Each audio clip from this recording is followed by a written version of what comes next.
এটার মাধ্যমে আর কি রোস্ট করে দিয়েছে, এটার নাম দিয়েছে শয়তান ধরার গর্জন, মানে কাইন্ড অফ না ডিরেক্টলি রোস্ট করে দিয়েছে। তোরে যে চুল টানতে কইছিলাম, চুল টানছস? হ বাবা, এই যে এই চুল এত ছোট আর এত মোটা কে? এরকম চুল তো আগে দেখি নাই। কনকার চুল এটা? কনকার চুল বাবা, ওইটা তো জানি না, পাইছি ওই কনস্টেবলের আন্ডারপ্যান্ট থেকে। নিজের চুল নিয়ে আইছে।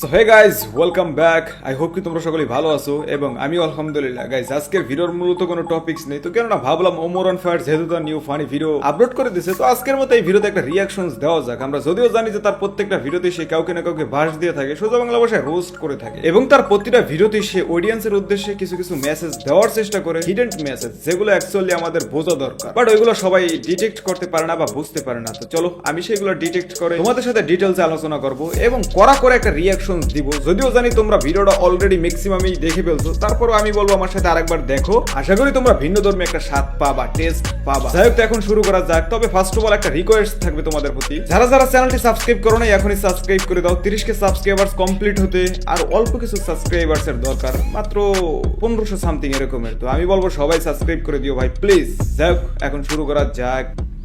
আচ্ছা, এই জায়গায় আছে থটস অফ লেটার ভাই, মানে এটা দেখে আমি বুঝছি, মাঝখান দিয়ে দিতেছি। যাই হোক, যেই বই পইরা নতুন কইরা লাখ লাখ মানুষ তান্ত্রিক হইতাছে। কিন্তু লালু ভাই, আশেপাশে তো কোনো তান্ত্রিক বা মুরিদ দেখতেছি না। আরে ওগুলা তো সব ফেসবুক আর টিকটকে।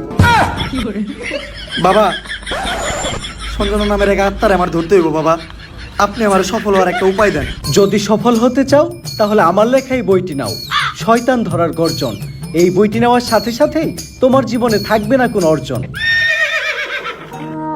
আমি কথা দিয়ে কথা রেখেছি, শয়তান আসেনি তো ফিরে। আমি শয়তান তাড়ানোর গল্প লিখেছি আমার সারাটি জীবন ধরে। আমি অন্ধকারে মোমবাতি জ্বালিয়েছি, তবুও পাইনি ভূতের খোঁজ। আমি ভূতের অপেক্ষায় ছিলাম, ভূত নিজেই হয়েছিল নিখোঁজ। শয়তান ধরার গর্জন, পৃষ্ঠা নাম্বার চুদলিংপং। বাবা ভাই এরকমের ইউনিক রোস্ট যেগুলো আসলে ওমরের দ্বারাই পসিবল, মানে ইউনিক কনসেপ্ট, ইউনিক স্ক্রিপ্ট ধারা রোস্ট, এগুলো ওমরের দ্বারাই সম্ভব। থটস অফ লেটার ভাই একটা বই রিলিজ করছে, মাত্র 20 থেকে 50 টাকার একটা বই 1000 টাকা করে এখন বর্তমানে রাইট নাও সেল করতেছে, যে বইয়ের নাম হচ্ছে হৃদয় ভাঙার গর্জন। এবং ওমর অন ফায়ার ঠিক ওই বইটাকে এটার মাধ্যমে আর কি রোস্ট করে দিয়েছে, এটার নাম দিয়েছে শয়তান ধরার গর্জন, মানে কাইন্ড অফ না ডিরেক্টলি রোস্ট করে দিয়েছে একটা বইয়ের মাধ্যমে, মুখ দিয়ে কিছু বলা লাগে নাই কিন্তু, এটাই হচ্ছে প্রতিভা। যাই হোক, এটা তো মন্ত্র না, ছন্দ কইলেন। মার্কেটে আপাতত ছন্দই চলে। বাবা, বইটা একটা আমারও লাগবে। দাম কত এটার? মাত্র 1000 টাকা। 1000 টাকা দিয়ে আর কিনুম? 1000 টাকা হাতে নিয়ে ভূতের ডাক দিলে ভূত নিজেই চালতে লেগে পড়বো। অবশ্য কথাও সত্য। 1000 টাকায় 2 প্যাকেট ব্যঞ্জন পাইবে, সো ব্যঞ্জন সিগারেট নিয়ে ভূতের ডাক দিলে আয়ও পড়তে পারে। 1000 টাকা দিয়ে বইয়ের দাম, এই বইয়ের বিশেষত্ব কি? এই বইটা আমি আমার নিজ হাতে লিখেছি। দেখি। আতেলে এত খারাপ? দেখি এই বইয়ের প্রথম পৃষ্ঠায় কি লেখা? মানুষকে ভোদাই বানানোর 100টি উপায়। 1000 টাকা দিয়ে 120টার এই বইটি নেন আর ঠাস করে ভোদাই হয়ে যান। এখন সফল হইতে গেলে তো এই বইটা লাগবেই, তো এই বইটা আমি নিয়ে গেলাম। বইয়ের টাকাটা? ওইটা আমি হোয়াটসঅ্যাপে পাঠাই দিব। হোয়াটসঅ্যাপে কিভাবে টাকা পাঠায়? যাই হোক, এটা জাস্ট ফানি। গুরু, আজকের থেকে আপনার লেহাই বইটা পইরাই আমার শয়তান ধরার যাত্রা করলাম শুরু। শয়তান ধরার গর্জন, পৃষ্ঠা নাম্বার চুদলিংপং।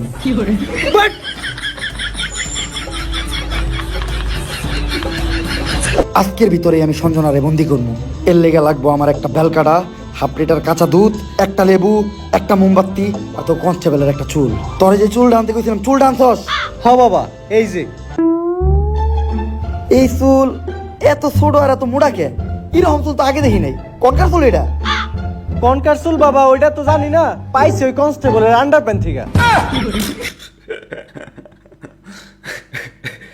নিজের চুল নিয়ে আইছে। আল্লাহ, চলবো। কালকের ভিতরই সঞ্জনা আমার হাতের মুঠোয় বাট করতাছি ষড়যন্ত্র, জানি না কোনো মন্ত্র। পাশের বাড়ির কাকার নাম জালাল, হ্যাঁ খায় সুদ। আধা ঘন্টা ধরে আমরা আটকায়া বয়ে রয়েছি আমাকে মুত। সঞ্জনা তুই খেয়ে যাই 250 গ্রাম কাঁচা দুধ। ভাই দুধ আনলেন 1/2 কেজি, দিলেন মাত্র 250 গ্রাম, বাকি 250 গ্রাম তো আছে, এটা আমি খাই। না, এই দুধ যদি কেউ খায় তাহলে অনর্থক এটা দেব, এটা আমারে দে।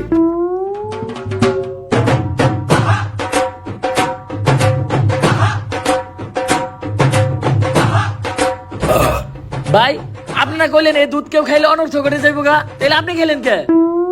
আরে আমি তো খাই নাই, পান করছি, সবকিছুই রেডি।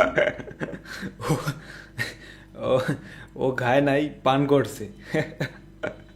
ঠিক আছে, এখন খালি এই কাঁচা দুধের ভিতর তাজা রক্ত দিতে হইব। দে তোর 8টা দে, 8 টাকাইটা কয়েক ফোঁটা রক্ত দুধের ভিতর ফালাই। আমি দিমু কে? আপনার ভাল লাগলে আপনি দেন। আরে রক্ত তো আমি দিতাম, কিন্তু আমার রক্তের গ্রুপের লগে সঞ্জয়ের রক্তের গ্রুপ মিলে না। রক্ত লাগবো এ পজিটিভ, আমার রক্তের গ্রুপ হইলো এবি পজিটিভ, এর লেগে তোরই দেওয়া লাগবে। কিন্তু ভাই আমার রক্ত তো এ পজিটিভ না, আমার রক্ত ও পজিটিভ। ও পজিটিভ? আমি তো বুঝলাই গেছিলাম ও পজিটিভ রক্তই তো লাগবো।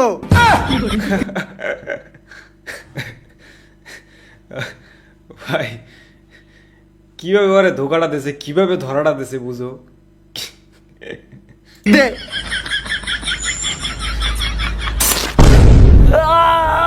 ভাই আপনারা কেন এরকম মাথার বুদ্ধি আপনি কই থেকে পাইছেন?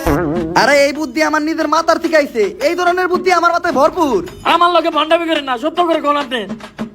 ইউটিউবের থেকে দেখছি, সব কাজই সম্পূর্ণ।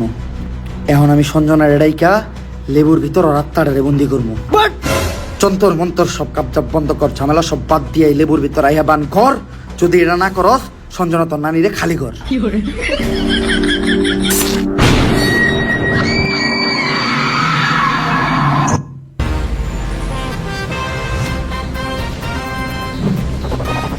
এই যে ভাইয়া, এই অ্যাঙ্গেল থেকে ভিডিও করে তো লাইট পাবেন না।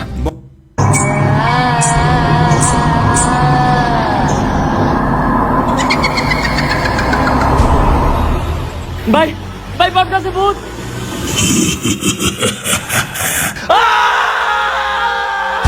ভয় পাইস না, ততক্ষণ পর্যন্ত আমরা এই সার্কেলের ভিতর আছি আর এই মোম জ্বলতেছে, ততক্ষণ পর্যন্ত সঞ্জনা আমাদের কিছু করতে পারবো না। কিন্তু ভাই মোমবাতি তো পুরো যাইতেছে, এখন কি হইব? মোমবাতি পুরে এবার গম মারছি, মোমবাতি তো শেষ, দেখা যাক সামনে কি হয়। গার মটকাইবে নাকি? ছোটবেলা তো কার্টুন দেখতাম, কার্টুনে গার মটকাইতে, সরি কার্টুনে না, তো কার্টুনের ভিতরে আর কি যে শাকচুনি থাকতো। হয়ে গেলে বুঝবি আমরাও ফুরে যাবো। তোরা আমার কাছে ডিস্টার্ব করলি কে? সঞ্জনা তুমি খালি হলুদ সাংবাদিক করে মারতেছো কে? মিডিয়া হলো এদেশে সব থেকে বড় শক্তি, কিন্তু হলুদ সাংবাদিকেরা মিডিয়ার একটা মজা বানায় রাখছে। এদেশে ছোট ছোট বাচ্চারা ধর্ষণ হয়, খুন হয়, এগুলো নিয়ে কোনো নিউজ হয় না। কিন্তু পাকিস্তান থেকে কোন নায়িকা বাংলাদেশে ভাত মারলো, পরিমাণে কি ড্রেস পরলো, কে ভাত বেচলো, কে কেক বেচলো, এগুলো নিয়ে হাজার হাজার নিউজ হয়। গাইস আমি তোমাদেরকে বলছিলাম যে ওর প্রত্যেকটা ভিডিওতে কিছু মেসেজ দেওয়ার চেষ্টা করে, তো এটাই হইতেছে সেই মেসেজ। মানে ফানের ভিতরে, রোস্টের ভিতরে কিছু ইম্পর্টেন্ট কথা, কিছু ইম্পর্টেন্ট মেসেজ। বাংলাদেশে অহরহর মেয়ে ধর্ষণের শিকার হইতেছে, ওয়ালিগাল কর্মকাণ্ডের শিকার হইতেছে। এটা নিয়ে কোনো রকমের কোনো নিউজ হয় না। কেন হয় না? জাস্ট ওটা ট্রেন্ডিং টপিক না, বা ওটা ভাইরাল টপিক না, ওটাতে ভিউজ কম আসবে এই কারণে। তুমি দেখবো নর্মালি একটা মেয়ে আজকে notes pic, notes video viral হয়েছে, কালকে দেখবো ওই মেয়ের নিয়ে এত পরিমাণে নিউজ হইতেছে, এত পরিমাণে টক শো হইতেছে, যেটা অ্যাকচুয়ালি যদি কেউ বিশ্ব মাউন্টেন ডু এভারেস্ট জয় করেও আসে, তারপরে তার নিয়ে অত পরিমাণে নিউজ এবং টক শো হইবে না, যে পরিমাণে একটা মেয়ে ভাইরাল হওয়ার পরে হয়। তো এটা হইতেছে এখন বর্তমানে রাইট নাও বাংলাদেশের রাইট নাও পরিস্থিতি। কিছু হলুদ সাংবাদিকের কাহিনী, হলুদ সাংবাদিকের বালকমো এখন বর্তমানে রাইট নাও যে ভালো ভালো নিউজ চ্যানেলগুলো আছে, এগুলোই এইসব কিছু ফলো করে। তো হলুদ সাংবাদিকগুলো আর কি করবে? যাই হোক, কন্টিনিউ করি। এটা একটা মেসেজ ছিল। যাই হোক গাইস, এই ছিল আজকের ভিডিওটা অনেক বড় হয়ে যাবে, অলরেডি 13 মিনিট হয়ে গেছে, আর বড় করতে চাইতেছি না। যাই হোক, তো তোমরা চাইলে এটার দ্বিতীয় পার্ট আমি দিব। এই ছিল আজকের ভিডিও। টেল দেন, বাই বাই, টেক কেয়ার।